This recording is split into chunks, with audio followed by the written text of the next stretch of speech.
बेटी एक बार चल के लड़के को देख तो लो। मेरा दावा है कि लड़का तुम्हें बहुत पसंद आएगा। बाला बहुत अच्छा लड़का है। हाँ हाँ बेटी, हम लोग तुम्हारे दुश्मन तो नहीं है। किसी अच्छे लड़के से ही तुम्हारी शादी करवाएंगे ना। आखिर तू हमारी इकलौती बेटी है। अच्छा ठीक है माँ, अब ज़्यादा भावुकतापूर्ण शब्दों का इस्तेमाल ना करो। मैं चलने के लिए तैयार हूँ। चलो फिर, बिना देर के हम सब चलते हैं। सभी बाला के घर पहुंचते हैं। अरे क्या बात है बहन जी, अभी तक आपका बेटा नहीं आया? जी बस आता ही होगा। तभी वहाँ बाला आता है। लो जी, आ गया मेरा बेटा। ये लोग तुझे देखने आए हैं और ये इनकी बेटी नम्रता है। बाला के सर पर बिल्कुल बाल नहीं होते। ये देख नम्रता और उसके परिवार वालों की आंखें फटी की फटी रह जाती है। ये तो टकला है। हे भगवान, माँ पिताजी, आप दोनों एक टकले से मेरी शादी करवाने वाले थे। अरे ये तो पूरा उजड़ा चमन है। देखो बेटी, इस तरह किसी का मजाक उड़ाना गलत है। किसी के बारे में इस तरह की बातें नहीं करते। बालों का क्या है, वो तो आते जाते रहते हैं। लड़का टकला है तो क्या हुआ, इंजीनियर है, अच्छा खासा कमाता है। आप चुप रहिए जी। इसकी तरफदारी इसलिए कर रहे हैं क्योंकि आपके भी सर पर बाल नहीं है। मैंने तो आपसे शादी कर ली, मगर मैं अपनी बेटी की शादी एक टकले से बिल्कुल नहीं करवाऊंगी।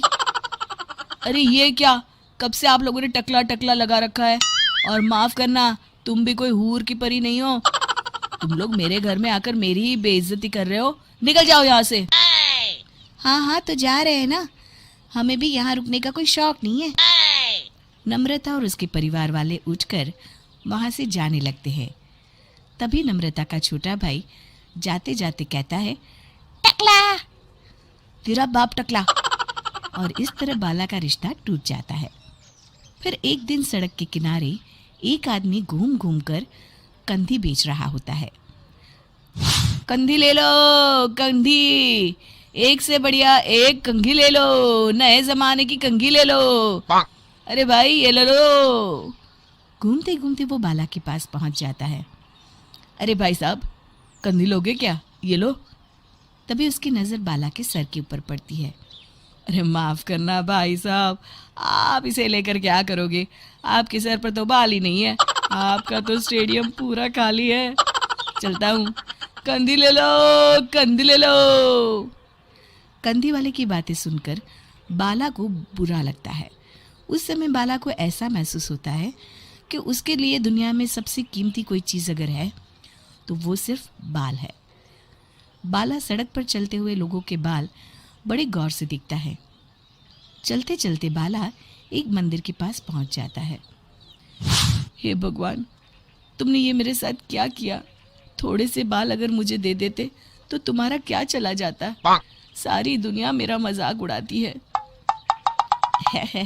अरे भाई, आज पहला इंसान देख रहा हूँ जो मंदिर आकर भगवान से अपने लिए बाल मांग रहा है। बेटा, भगवान ने तुम्हें सब कुछ तो दिया है, अच्छी सेहत है, अच्छी नौकरी है। लगता है तुम्हारी तबीयत ठीक नहीं है। घर जाओ, सब ठीक हो जाएगा। बाला वहाँ से चला जाता है। घर पहुंचकर बाला खाना खाता है और अपने कमरे में सोने के लिए चला जाता है।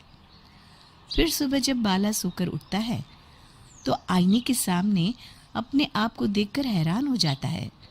बाला के सर पर एकदम घने बाल आ जाते हैं। बाला खुशी से झूम उठता है। अरे ये तो चमत्कार हो गया, मेरे सर पर बाल आ गए। लेकिन ये हुआ कैसे? दोस्तों, अगर आप इस कहानी का दूसरा भाग देखना चाहते हैं तो हमें कमेंट करके ज़रूर बताएं।